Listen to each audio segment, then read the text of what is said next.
All right, welcome to the Miko Love Podcast. I'm your host, Kumiko Love. And if you are new, welcome. Today, I have a very special guest. I have Jeremy. And you probably know him on Instagram as the Personal Finance Club. That's how at least I got introduced to him. The number one comment I get about your platform, Jeremy, is how you break down investing in very, very simple terms. Like that's like the number one thing I hear about you is how you're able to take such what we all think is a very, very complicated topic like investing and really break it down so the beginner or someone who knows nothing about the topic can really understand the information. So can you tell us a little bit about you and how you got started with investing and your work with Personal Finance Club? Yeah, thank you. And hi, Kumiko. I'm like so flattered and honored to be here. That was a lot of questions. I know. I'll give you the quick overview. Basically, I turned down a job offer from Microsoft in college when I was coming out of college. And instead, decided to start a company. I had no clue what I was doing. I was a 22-year-old idiot who just literally had to Google how to start a company. I didn't know what my product or service was. I just knew I didn't want a job. I was broke for many years. I was living on credit cards. My first full year of business, I think I made $14,000 of top line revenue, minus the expenses of running that business. Meant like I was literally living on credit cards to buy just the most basic of rice and beans from the grocery store. That went on for years and for about 10 years or so. But over those 10 years, I figured it out. I grew the company. And then when I was 34, I sold my company for just over $5 million. So it ended up being a pretty happy ending to a rough start. But before I sold my company, my max take-home salary was $36,000 a year. We never borrowed any money. We never had any venture capital. So I was literally just living very, very frugally to try to build this company that I was growing. And so I found myself in a position where basically I literally one day, I was like, even got a video of this. I was videotaping my checking account and I clicked refresh and it went from like $100,000, which was the combination of my lifetime savings plus all the cash that my business had right before the sale that we drained. And it went from $100,000 to $2.1 million when I clicked a refresh. And 2.1 million, 2 million or so was about my share of the sale after taxes. Right. So in anticipation of this big wire, I started reading everything I could on personal finance and investing because I've heard stories about the garbage man who wins the lottery and then just goes crazy for a few years and then he becomes a garbage man again. I was like, oh, I don't think that's my nature, but I want to do some reading. And so I started reading like every book on, personal finance and investing. And they all basically say the exact same thing. And, to your point earlier, you were saying how it's like a very, very confusing and complex world of investing. And it seems that way, but it turns out investing correctly is really, really simple. And there's most of that noise and that complexity is not there to serve the investor, to serve the individual. It's there to basically draw fees into the financial services industry. And so that's why I started Personal Finance Club, which was my kind of like passion project back in 2019. Basically I retired at 36. I'm using air quotes because like, I don't know what retired means, but I stopped working. I didn't need a job. I still think I'm financially independent, meaning I don't need to work ever again. I can live off the growth of my investments indefinitely. And then in my early retirement, I started Personal Finance Club, basically teaching these concepts, like you said, very simple concepts of like living below your means, investing, how this all works. And that's kind of still what I do to this day. So what was the company you sold? The company I sold is called Rent Links, basically an apartment searching syndication service. So you could, if you're looking for an apartment, you could go to Zillow or Craigslist or apartments.com or rentals.com or Apartment Guy. There's like 50 of these different sites. I made a site for landlords where they could post once and automatically feed their listing to 50 different sites, update the photos, change the rent, and automatically update all those different sites. Wow, that's unique. That's crazy. Someone so young, being offered a job with Microsoft and turning it down and not even knowing what type of business you wanted to start. That's crazy. Oh, it's totally crazy. And crazy. Wow, that's so interesting. But I live by this saying, trust the timing of your life. And I always think like the decisions that we make or the opportunities that are handed in front of us, or the really crappy, shitty stuff that happens in our life. I always think like there's a reason for it happening, because later on down the road, there's already a plan built out for us. And these things are happening to us to get us there. Like if you would have never, had the courage to start your own business and you just went with the easier route and took this amazing job for Microsoft, like you would have never even, like I feel like you'd be in such like a different position. No, This is there's so definitely an beyond just alternate universe. 'Cause Yeah. I did Yeah. intern for Microsoft for 2 summers, and so I kind of knew the vibe. And it's like, just this very tech heavy city, a bunch of dudes, like big houses, people just like work all day and then spend all their money on boats or whatever. And I don't know, it's just like, You're like, it that's didn't not for speak to me. me. Yeah, I don't know. It Yeah, didn't yeah. speak. And like, it's great, great company, great job. I have nothing against Microsoft or anything, but yeah, I guess the only thing I really had going for me is just bullheadedness. I had no. Yeah. It's easy to like hear some like privileged white dude on a podcast. Oh, I sold my company for $5 million, and you can too. Obviously that isn't an easy path for anyone or whatever. But what I had going for me is just, I was like, I don't care. I don't want to do that. So I'm just going to be Yeah. reckless. Yeah. Yeah. Well, what are some of those really, like when you first started and you're reading all this material, because, they say that all the time, that it happens all the time, that people win the lottery and then they literally go bankrupt like a year later because that's the thing. That's what I always tell people. Like you could be handed $8 million tomorrow, but if you don't know how to manage that money, it doesn't matter how much you're handed. Because at the end of the day, if you don't change your spending habits or learn the healthy habits to manage it well, then I really feel like more money doesn't make it better. Yeah. Right. Like if you can't live on $50,000 a year or $75,000 a year or whatever is like kind of reasonable for your area, if you're like living beyond your means on that, if you have $2 million in the bank, you're probably going to live beyond your means on that, right? You need to know how to, like I said, manage money and how money works before more money is going to solve the problem. What were some of those really key lessons, like when you're reading about investing, when you first started and you had this like poof, you had $2 million in your hands? What were some of those key lessons you learned early on in those early years of investing? Well, I'm going to start and end with the exact same lesson, because when you do dive into the details of investing, there are some, fancy words like IRA and 401k and index fund and things like that can cause people anxiety. So there are 2 things you need to do to build wealth. Rule number 1 is to live below your means. That means spend less money than you make. So if you make $500,000 a year, that's an incredible amount of money. But if you spend $500,000 a year, which a lot of people do who make that much, there's a word for that. It's called broke. You have $0 left over, right? Yeah. But if you make $60,000 a year and you spend $40,000 a year, and a lot of people live on $40,000 a year too, right? People who make $40,000 live on $40,000. So if you live below your means, that $20,000 a year can make you a multimillionaire over the course of your career. That $20,000 a year that you're not spending, which takes us to rule number 2: invest early and often. Basically, that money that you're not spending consistently, regularly, when you get it, just put it into investments. And we can talk about like how to do that. I know that's the very abstract, scary part to people who haven't done that before. We just put into investments regularly over time. Just let them sit there, let time go on. And like those 2 combinations, spending less than you make, investing early and often, you will be fabulously wealthy. If you don't do those 2 things, you're broke. And so I start with that because it's really that simple. And when people have financial problems, they're not doing those 2 rules. And, I'm not saying that there's not other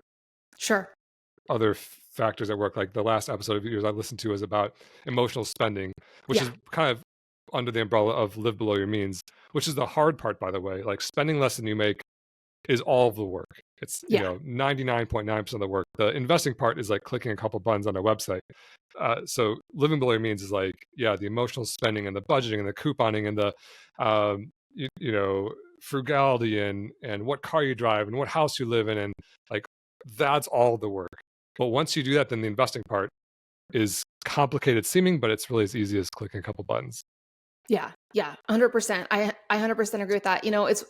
So here was my thing.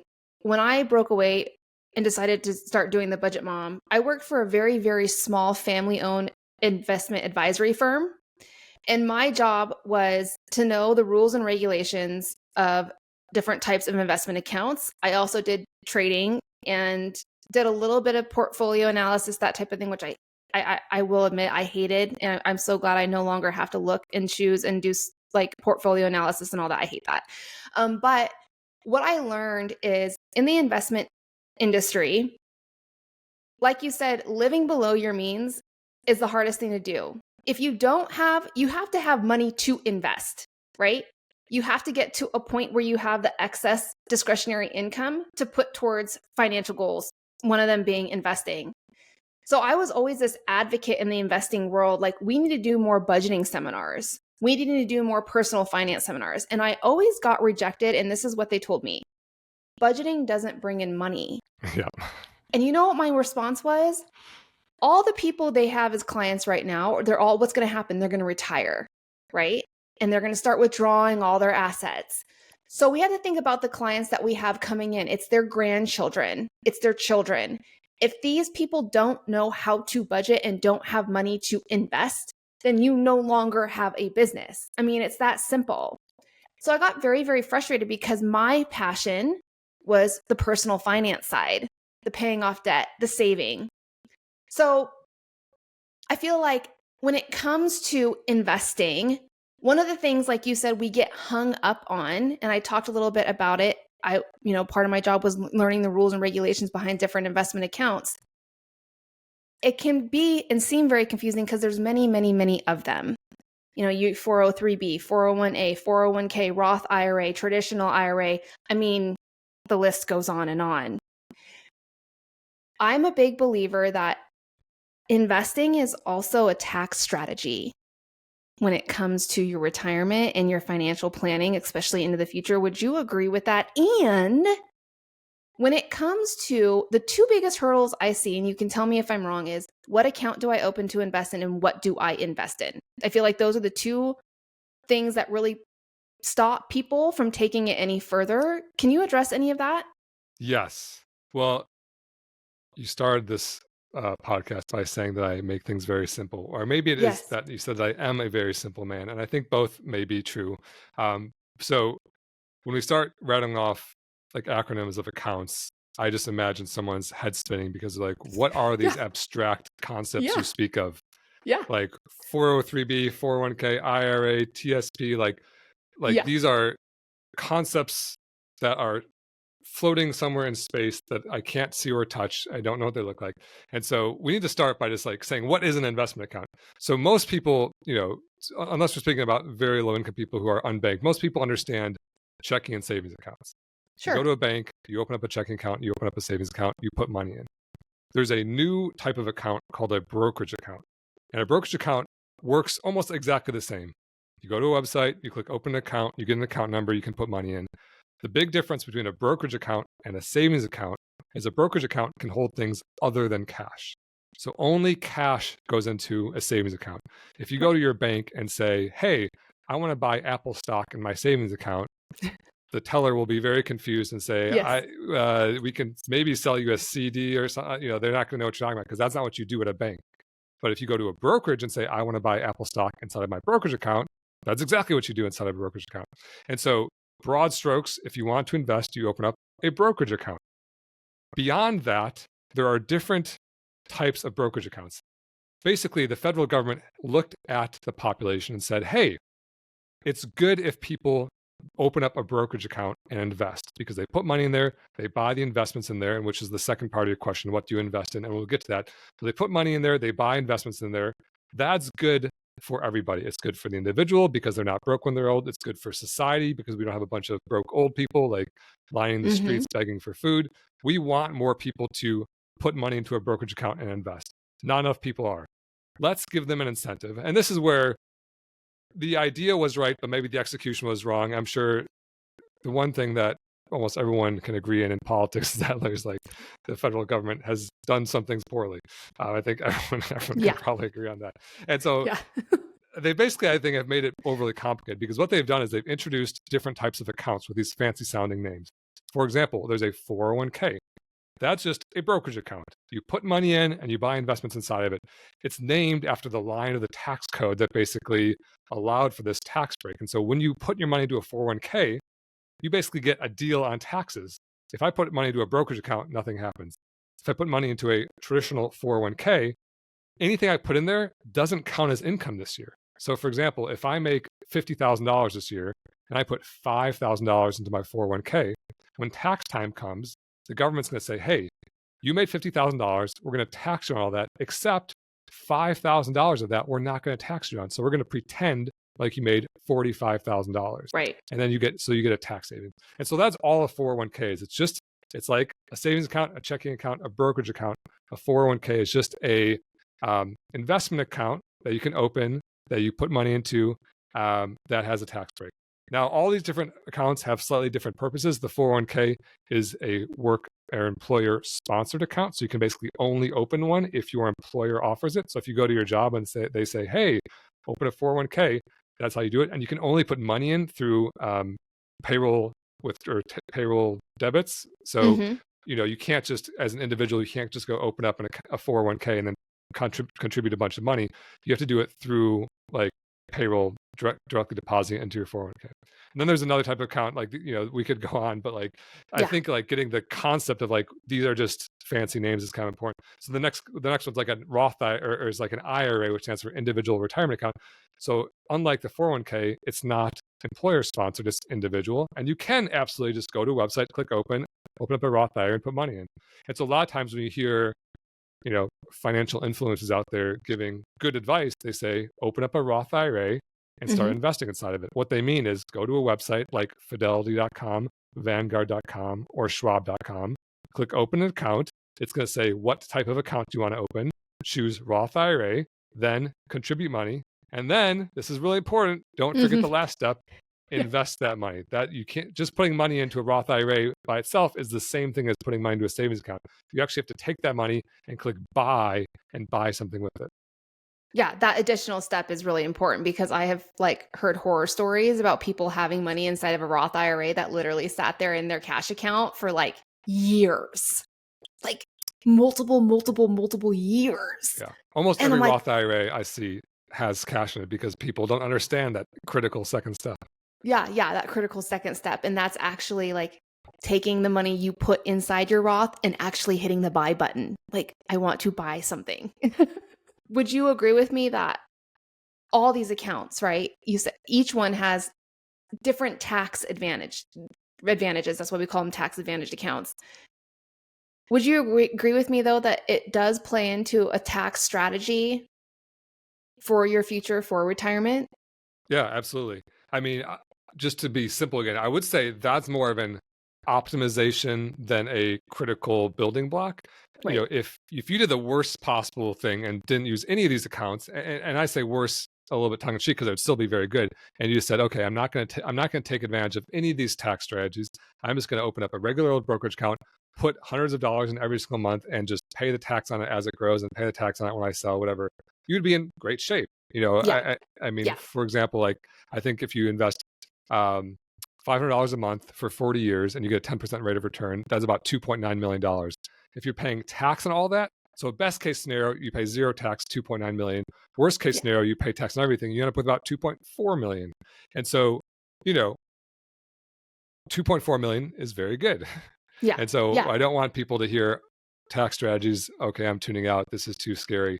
If you do the worst thing, you're still at 2.4 million. Between 2.4 and 2.9 is kind of where the tax strategies come in. By the way, that's still $500,000 that I would rather keep in my pocket. And so, for example, one of those strategies is use the Roth IRA, because if you put money into a Roth IRA, then you get all that tax free. You're taxed on when you make it, but then you're not taxed on when it comes out, right? But also there's other strategies, like you could have some money in a traditional IRA or 401k, and then when you're in early retirement, start taking that when your income's low. You can even do like conversions. There's basically these two main buckets of tax advantage accounts, pre-tax and post-tax. And like which one you put in, it's like the Roth versus traditional debate depends on your current situation, your future projections of your income and things like that. Hard to like really give specific advice on that on the podcast. But like I said, it's like the worst case scenario is still very good. Choosing any random tax advantage account is better than the worst case scenario. And then tweaking it to get to the best option is kind of like, maybe time to talk to a financial advisor if you are, in a financial position that would make sense for you to do. Yeah. So to make this really easy for listeners, let's kind of start with this step-by-step guide. Okay. First off is, where do you start? Where do you even freaking go? Like you said, go to a website and hit open an account. So where do you go to do that? Then let's dive into really simple, what do you invest in? So we've done the hard work, okay? We figured out how much discretionary income we have left over. How much can we truly afford to invest? I always tell people that you have to have a very strong investing foundation before you even start to invest. What I always hate to see is people getting influenced out there by all these TikToks and all these 30-second reels with no actual true advice, and sometimes even wrong advice. They go out there and start investing because everyone tells them to start doing it, but they're not truly ready to start investing. They don't know how much discretionary income they have. They don't know, how they're going to handle the dips in the market. So what happens? Oh, I need extra money this month. So they go out and liquidate all their investments because they truly don't know how much discretionary income they need. Or they get really, really scared and like a really small dip in the market, maybe they, lost $2 and all of a sudden they freak out and they pull it all out, right? So you have to have a strong investing foundation before you start investing. But once you get there, let's start, where do they go to invest, these websites that you're talking about? And let's dive into what to invest in, because I have a very simple strategy and I'm very curious to know if you agree with me. So let's talk about first, where do they go? What are these websites you're talking about? So the websites, just like you go to a bank website to open a bank account, you don't go to Bank of America or Wells Fargo or your local credit union. There are brokerage websites where you go to open up a brokerage account. And the big three US based online brokerages are Vanguard.com, Fidelity.com, and Schwab.com. They're just websites where you can go click open account. There's also, I think it's worth mentioning now, there's also this kind of rising flow of what's called robo-advisors. And so your big question is what to invest in. And there's this new type of brokerage which basically just solves that for you. And there are sites like betterment.com and wealthfront.com. I'm saying .com just to make it clear that this is a website you go to, right? But you just call it Betterment and Wealthfront. And if you go there, you click open an account. They'll still have you choose your type of account, like Roth IRA or regular brokerage account. And then you just put money in and they ask you some questions like, when do you want to use the money? Like, what's your time frame? But then they don't actually make you choose what to invest in. And I like the robo advisors because for a lot of people, they might make mistakes. They might have cash there. They might not understand. They don't want to learn, whatever. And it's really not hard. Like, we're going to get to it like in the next 2 minutes or whatever. But, I think it's a perfectly reasonable option. There's like a small fee. It's like 1/4% per year, which is something I'd rather not pay, all things equal. But also the risk of messing it up might be 5% per year or something. And so, if you just, and to your point, like if you are at a point where you have the discretionary income, you kind of understand your budget, you understand your financial picture, but investing is still scary, that might be a great place to start for a couple of years. I have very good friends who make very good money and they use Betterment and they say, should I switch on this to save the fee? I'm like, no, because it's the fee is kind of like a fine tuning issue, which isn't a big deal, but screwing it up could be a very big deal. So that's an option. Okay, I was going to ask you about the fee in those robo. I don't have any issues with the robo advisors. I think if it can help people get over that fear, that hump and fear of not knowing what to invest in, just to take the action to start, then I think it could be very well worth it. So let's talk about, if we're not going to use a robo advisor to do the work for us of picking out what we need to invest in, what is the easiest way for someone to choose what to invest in? Because once you get into that topic and you hear balancing your portfolio, you hear I need to have diversification. What is the simplest way for us to get all of those things done? In my opinion, my very favorite way to invest is what's called a target date index fund. So when we look inside of a robo-advisor, if you're just listening and not watching this, Kumiko is smiling and nodding. So I'm glad that you agree with me, because some people are haters of target date funds. I know. But those are the people who like to introduce complexity to validate their own need to be an expert. But in reality, for the individual investor, you are served by simplicity. To give you an example, when I first sold my company, I had that $2 million. I read all the books. I read about the portfolios, everything you're just saying.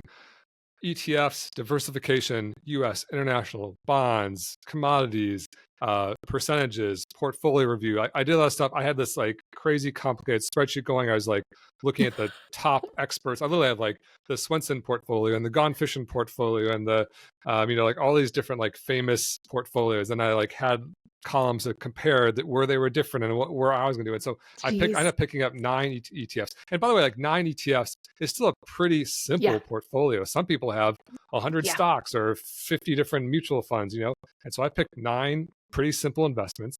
And they were reasonable. There's like a US stock, international stock, real estate, commodities, bonds. Small cap, like, kind of like what people said to do. And then there my $2 million sat. Since then, that $2 million has become about $3 million, which is great. So, my ETFs did great. They did what they're supposed to do. They went up with the market. They're very low fee. But just for fun, about a year ago, I went back and looked at where I would have been if I would have just done the thing that all these like gurus hate on, bought a single target date index fund. If I just bought a single target date index fund, and I was like dumb Jeremy who put $2 million in this one thing, instead of $3 million, it would have grown to $3.6 million. Oh my gosh. While $3 million ain't terrible, like I would, I'd rather have the $600,000 extra, right? And so, it just goes to and, the reason is, there's some reasons behind that, I think, because like the things I chose had some commodities that were maybe underperforming over that period of time. So there's no guarantee that's what's going to happen going forward, but it just goes to show the introducing of complexity didn't serve me. And in fact, all those 9 things I bought are inside of a target date index fund. Already, we're not comparing like, oh, he bought Apple stock and I was buying, Indonesian fishing futures.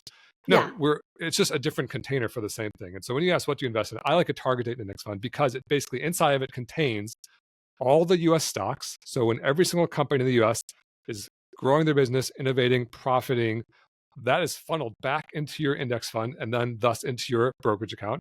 It contains all the non-US stocks. So when the stocks in Europe and China and Australia and South America are all growing and profiting, those profits are funneled back to you. And it contains the right amount of bonds for your age. Bonds are basically another way to invest where you're basically loaning money out and getting paid a premium on the return. And when you're very young, you don't want to do much of that because it's kind of a slower way to build wealth, but more conservative. But when you're old, like when you're 20, you basically don't need much, if any, bonds. But when you're 70, you might want a lot of bonds because you are very concerned about having income to pay your bills. And you really don't want the market to crash and to have your portfolio temporarily diminished. So the kind of best investing practice is to slowly transition from investing in stocks when you're young to investing in bonds when you're older. And that's exactly what a target date fund does for you with exactly one single ticker symbol. A ticker symbol is basically a short little shorthand, 1 to 5 characters, like letters that you type into an investment website. Like you go to fidelity.com and you click buy, and it's going to say, what ticker symbol do you want? Then you type in a ticker symbol. And then that's how you indicate to Fidelity, I want to buy a target date index fund. Yeah. Yes, I was going to ask you that. So I'm a big believer that, and I get hate mail for days about mentioning target date funds because yes, they do come with the fee because obviously someone is managing that target date fund, right? So there's going to be a little bit of a fee with that. But I think it's an absolute incredible way for beginners to start investing because it does all that portfolio management for you. I like to think of the target date fund as this. You have a basket, and that basket is filled with a whole bunch of crap. All the things, instead of going out and having to individually pick out all these things to invest in, the target date fund is that basket, and it has all those things in there for you, already done. And then what it's going to do is, so before we move on, explain what a target date does. Like, so what is the purpose of it? Every target date fund is named after a year. So for example, I was born in 1980. If I add 65 to my birth year, 1980 plus 65 equals 2045. And No, so why would you choose 65? Because the year is named after your target retirement year. In my opinion, it should be named after your birth year because it has a lot more to do with when you're likely to die than it is with when you happen to stop working. That's So, so for example, true. yeah. So, for example, I retired at 36, but I wasn't investing in a 2015 target date fund. Right. I was investing in a 2050 target date fund, right? Right. And they're usually every 5 years. They don't have every single year. So if you add 65 to your birth year and you get like 2063 or something, you might choose the 2065 or the 2060. It doesn't really matter. And then what it does is basically based on that year, it's targeting that year to be about a 50-50 portfolio. So when you're young, you're going to have 90% stocks, 10% bonds. When you're kind of in your 40s or so, you're going to start slowly, when you're 43 like I am, you're not going to be 80% bonds. You're going to be like, instead of 90% stocks, you might be like 88% stocks. You're still going to be very stock heavy because you still have a long life ahead of you, I hope. And then when you get to 65, it's going to kind of take its way down like 1% per year till you're about 50-50. And then even past the target date year, it still continues down. So for example, if in the future, so I invest in a 2050 target date fund. If I still hold that fund in 2070, it will then be like 20% stocks and 80% bonds. I mean, you go to the, you can look these up on a website. You can go to search Fidelity Target Date Index Fund. It will list all the ticker symbols and list the what's called the glide path from stocks to bonds. And that's what it does. And so basically, it's supremely simple. Yet if you do this, you will outperform like 95% of other investors. That's insane. And the 5% that beat you are lucky, not good. Right? No, it is insane. And that's why I say like the complexity that we see in the financial services industry isn't there to serve the individual investor. The path for your optimal investing is very easy. It's there for them to charge more fees, essentially, right? When Goldman Sachs is sitting down at their corporate board meetings, they're not thinking, how can we make this cheaper and easier for our customers? They're thinking, what products can we introduce that will entice people to put money into them and justify the higher fees we're going to charge them. And by the way, you mentioned the fees of target date funds. Those often do get hate, but I will say there's a kind of nuanced distinction between a target date fund and a target date index fund. The word index implies I am not paying a manager to actively pick and choose stocks for me. Instead, I am buying the index, which is basically the list of all the stocks. And it just turns out that because the market's efficient, an index fund is going to outperform like 95% of actively managed funds. It's very crazy. And then, for example, Vanguard's target date index funds, their annual expense ratio is 0.08%. Super cheap. It's crazy low. Crazy low. So those target date index funds, they just track like the S&P. Essentially, right? They're there to just track a certain index. Exactly. So it's not being managed. It's not constantly, changing the stocks and bonds and everything. There's not a manager going in there and doing anything in there.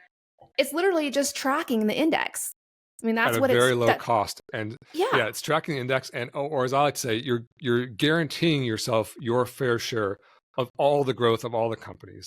Whereas if you're paying someone to pick and choose companies, now you're just randomly getting the benefits of good ones and the failures of others. And it sounds like at first glimpse, when you're like, ooh, shouldn't I be paying an expert to pick and choose stocks? If you look at the studies and the data and the history, very few of the experts beat the market. I know. Jack Bogle has a book called, Jack Bogle is the founder of Vanguard, and he popularized the index fund. And he has a book called The Little Book of Common Sense Investing. And it's one of the most boring books I've ever read because it's like 30 chapters, and every chapter is why index funds are going to beat everything else. And one of his, and I literally was like, I was like on vacation once, I read this book and I'm like, man, this is boring. But still, it's like now seared into my brain. I'm like, my God, he made a compelling argument because like in one of these books, he basically said, okay, he took a decade and he looked at all the experts who are picking and choosing stocks, and he compared them to the index. In that decade, 90% of the experts lost, and then 10% of the experts won. And so he's like, okay, maybe 90% are bad at their job and 10 are good. So then we'll take that 10%, follow them for the next decade. In that decade, 90% of those experts lost, and then 10% won. So now 1% of the original group, right? And so it just goes to show those 10% weren't good. They were lucky. And then they were subject to the exact same horrible odds as the other group. And then he's like, when you do this for 30 years or whatever, you're left with like 3 that have ever beat the market. And he named them. He's like, those are the 3. Are they lucky or good? You tell me. But like, if you want to roll the dice going forward, go with the index fund, right? And so that's why I don't get caught up in the paying higher fees to have some expert picking and choosing stocks for me. I would rather minimize my fees, which is a guaranteed more money in my pocket, and then guarantee my growth of all the stocks in the market. Yeah, 100%. The low cost index funds, for me, like that's the way to go, at least in my opinion. And that's what I do with now I do have a financial advisor, I will say, because I have some crazy strategic tax strategy and plans going on, because I'm in a very weird situation compared to most people, where I'm in the highest income I'll ever be in my life at a very, very early age, when it's usually the reverse, right? Usually you're topping out as you get older, as you climb that corporate ladder and as you move up in your career. But I also have investment accounts that I do on my own. And in all of them, every single one of them are low cost index funds. 2 of them are target date funds, because you know what? I can set it and then let it be. I literally do something called dollar cost averaging. Love it. Every single month, $400 of my paycheck goes into there. It buys the target date. Done. I literally don't even have to click a button. It just does it for me automatically every month. So you do, though, talk about on Personal Finance Club, I have seen you talk about the 3-fund portfolio. Mm-hmm. Can you talk a little bit about that? The 3-fund portfolio is simply a target date index fund broken into its individual parts. So it's the exact same thing. And by the way, financial advisors can be great, but what they shouldn't be doing for you is picking and choosing stocks to have you beat the market. If you talk to a financial advisor and they say, hey, I'm going to get you in all these different investments, it's going to be very complicated, I'm going to pick this, not pick this, and choose that, not choose that.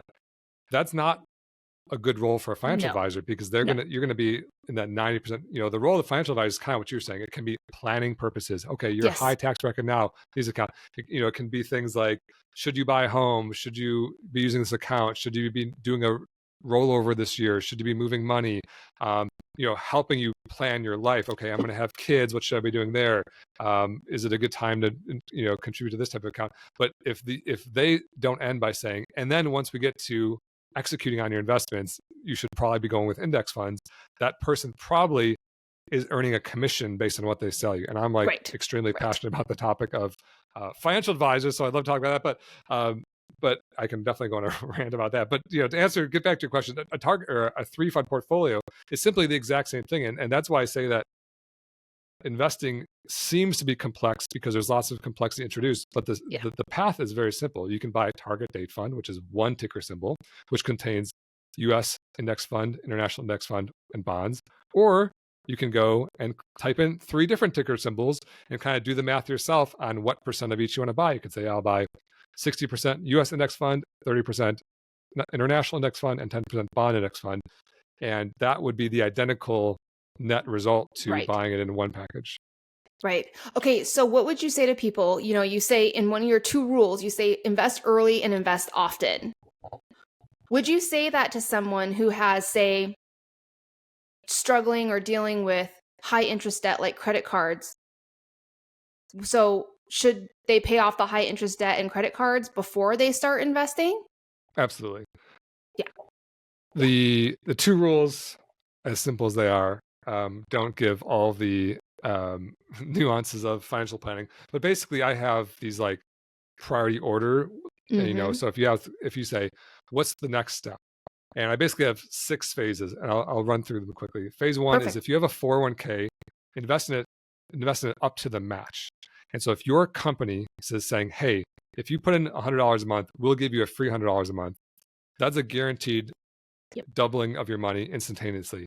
Even if you do the worst possible thing, which is then withdraw and pay the tax and penalty on it, you'll still end up with more than you put in instantly.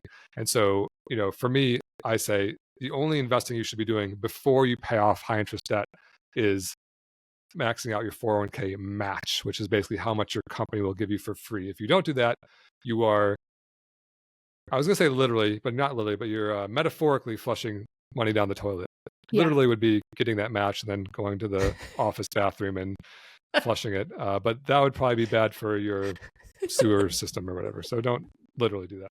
And don't metaphorically do it either, because you could have that money in your account. Okay, phase number 2 is pay off your non-mortgage debt. So if you are someone struggling with debt, I take your mortgage out of it, because you can, basically everyone can pay off their mortgage instantly if they sell their house. And so that's like backed by a very valuable asset, which is your home.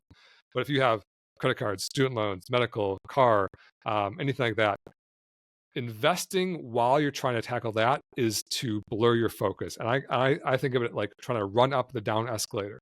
The down escalator is the debt payments pulling you down, and investing is trying to build wealth. And trying to run up the down escalator is exhausting, and you'll eventually, have a heart attack. So you got to get off that down escalator. Got to get that escalator to stop, and that is by aggressively paying off all your debt. And so I like the snowball method, which is going after the smallest debt first. You sort all your debts from smallest to largest. You go crazy on your smallest debt just to get you that emotional win of getting one debt out of your life. And once you get that emotional win of having one debt out of your life, you got one fewer payment, one fewer account. You can take that payment you used to be making and then snowball it with all those other payments you're making onto the next smallest debt. And then you can start to feel that traction, and it starts to improve. Phase 3 is save an emergency fund. Part of your financial offense is having a financial defense. And your financial defense, kind of like you were saying earlier with saying, okay, you don't want to start investing necessarily if you don't know if you have any money. If you are living paycheck to paycheck, and if your car gets a flat tire, you're ruined. It's not time to go put every penny you have into investments. First, build up an emergency fund. That's just a pile of cash in like a savings account or a high yield savings account, generally 3 to 6 months of savings, or 3 to 6 months of your living expenses. So if your car breaks down, if you lose your job, if the bad thing happens, there's a medical issue or whatever, you're not living so close to the edge that you immediately fall back into debt and roll back down the phases, right? Right. That's phase 3. Then phase 4 is invest until you're on pace for a healthy retirement. Then it's time, okay, you've paid off all your non-mortgage debt, you've got an emergency fund. Now it's time to go on offense and say, okay, how old am I? And there's a bunch of calculators, including one on my website, personalfinanceclub.com, where you can type in your age, type in how much money you have, then play around with the numbers and say, okay, if I save $500 a month and I want to retire at 65 and I spend this much in retirement, then where will I be? And that's like really encouraging, because you're like, okay, this is possible. Maybe it's only $100 a month to start or whatever it is, but you're like, ooh. And then you can say, okay, what's the impact of retiring earlier or later? So that's phase 4. And then kind of then doing all the things we've been talking about, clicking open account, getting those automatic deposits going. Say 5 is save for a house down payment and or kids' college. And so a lot of people put that earlier. For me, I would rather not, I'd rather be on pace for healthy retirement. And then save for house. And you can do both. Maybe it's $500 a month into your investments, and then the rest goes into your down payment for a house. And then if you've done all those things, then phase 6 is invest more and pay off your mortgage. That means like now you're in like the serious wealth building phase. You can pay off your mortgage, be mortgage free, and then just start plowing money to those investments, and then get to a point where you're focusing on retirement early. And so if you're someone early on in these phases, if you're on like phase 2, paying off debt, then don't be too discouraged, because it starts to go faster once you feel the traction. And, maybe, you're a little more frugal. Maybe you get a raise at work. Maybe you cut down an expense here or there. Suddenly these things start to go faster. And pretty soon, a few years later, I talk to people all the time who, when they first started following me, were in phase 2. And now they're like, Jeremy, I'm paying off my mortgage. I'm like, I'm going to retire instead of never being able to retire because I'm swimming in debt. Now I'm like going to retire in my 40s or 50s or whatever it is. It's totally possible. Yeah, 100%. And before we get off here, two things. One, we have to address compound interest. I mean, this is one of the reasons why we invest, right? Is because we have this miracle opportunity to have compound interest happen when we are investing. Can you explain what that is? For sure. So if you just save money, like let's say you put money under your mattress. Let's say you're 30 years old and you have $0 to your name, and you start putting $500 away a month, and you get a 0% rate of return because you are saving under your mattress. When you are 65, you'll have $210,000. So, I mean, first of all, credit to you. $210,000 is a lot of money to have saved, but Yeah. that's 35 years from now. $210,000 will probably be worth about half of what it is today, just because of inflation. Things will be twice as expensive as they are now. And so, you basically you're not going to outpace inflation by just saving, right? So that's Sticking it under a mattress. Right. So that's 35 years, $500 a month, 210. If you get like a 3% rate of return in a savings account or something, you're just putting in a savings account. Instead of 210,000, you'll have 373,000. So, almost double. You're going to get a little bit of interest along the way, not terrible. But let's say you put it into an index fund like we've been talking about.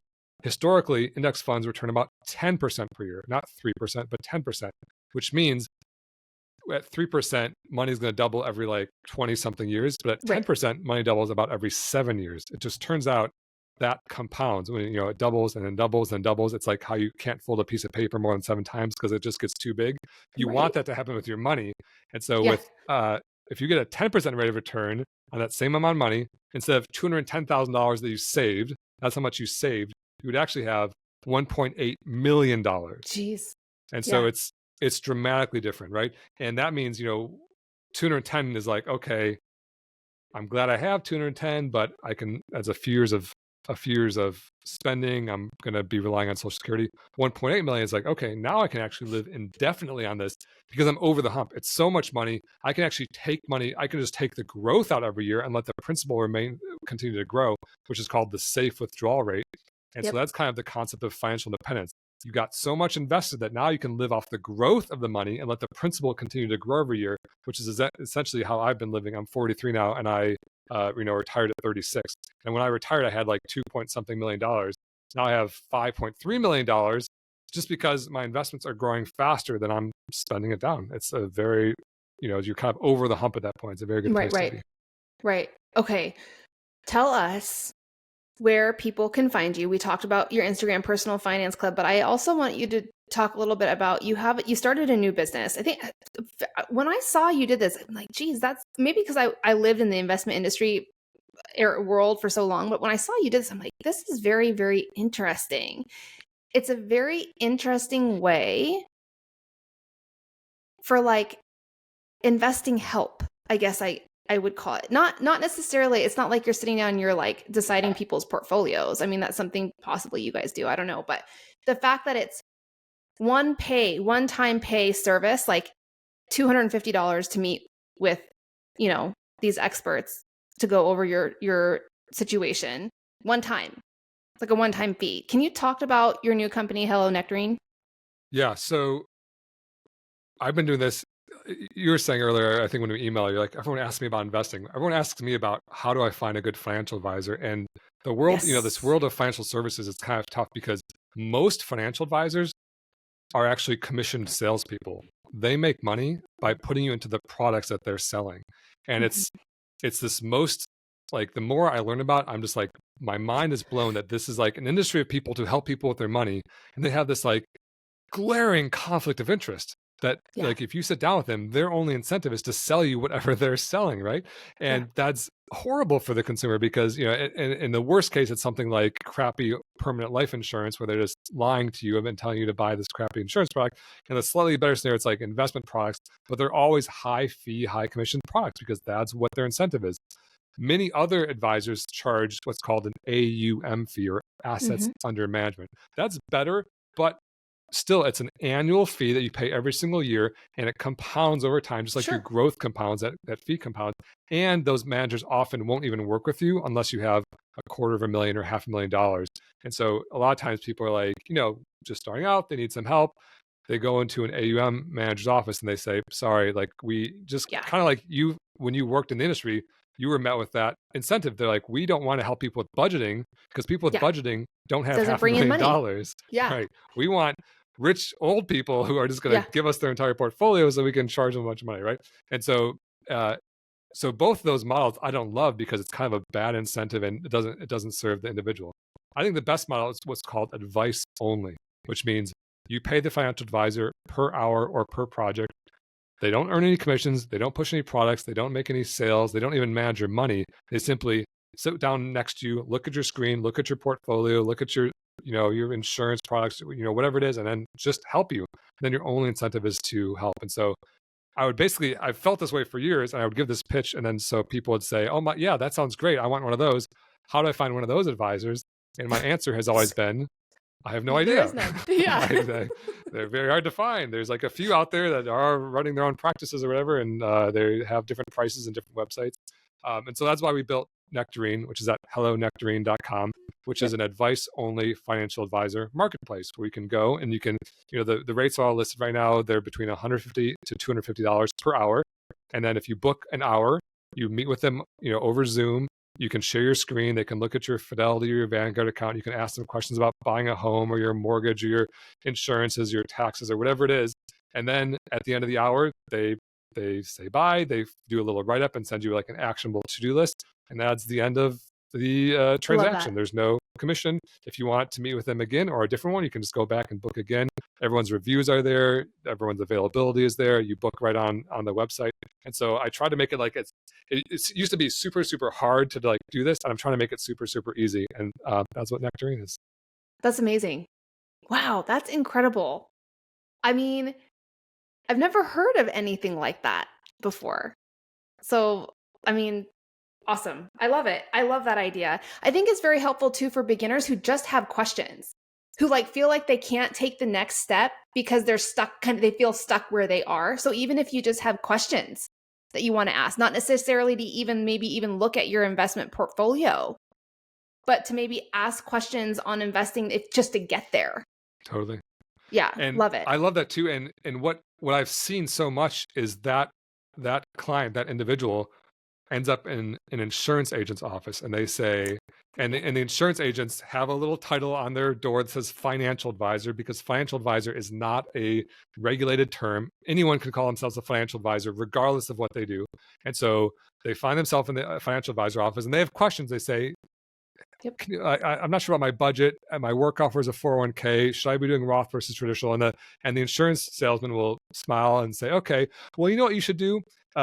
You should buy permanent life insurance with all the extra money you have. It doesn't matter if you have kids. Doesn't matter if you need insurance. Doesn't matter what your tax are. Doesn't matter anything, because I only get paid if I sell life insurance. So you know what? It just occurred to me what you need: life insurance. And so then like the client walks out being like, that was a very compelling pitch. They said a lot of really attractive sounding things about this insurance product.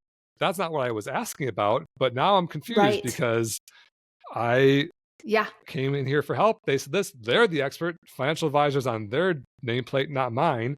And by the way, I have a very cold place in my heart for these insurance salesmen who push crappy products on unsuspecting young people, because they're usually horrible for their outcome.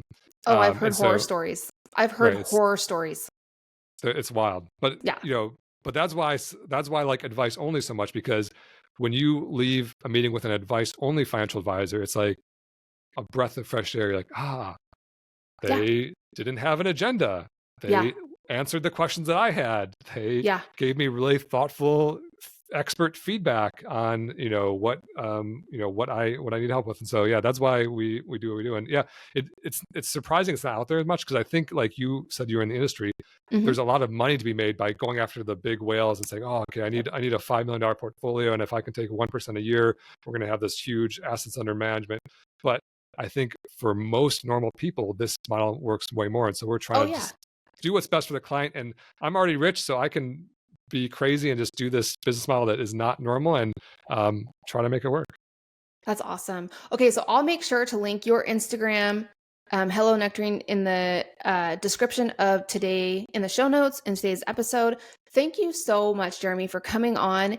And if you are here because you want to start investing and you don't know how to begin, make sure you jump over to Jeremy's Instagram, Personal Finance Club. You will not regret it. In fact, my assistant, Ryan, she's a big follower of yours. She constantly and was always talking about, did you see his post today? Oh my gosh, it makes so much sense. Really? It makes so much, I think that's like the number one comment to your content is, oh my gosh, that makes so much sense. So Make sure you jump over, visit Jeremy's Instagram. Once again, thank you so much for being on the podcast.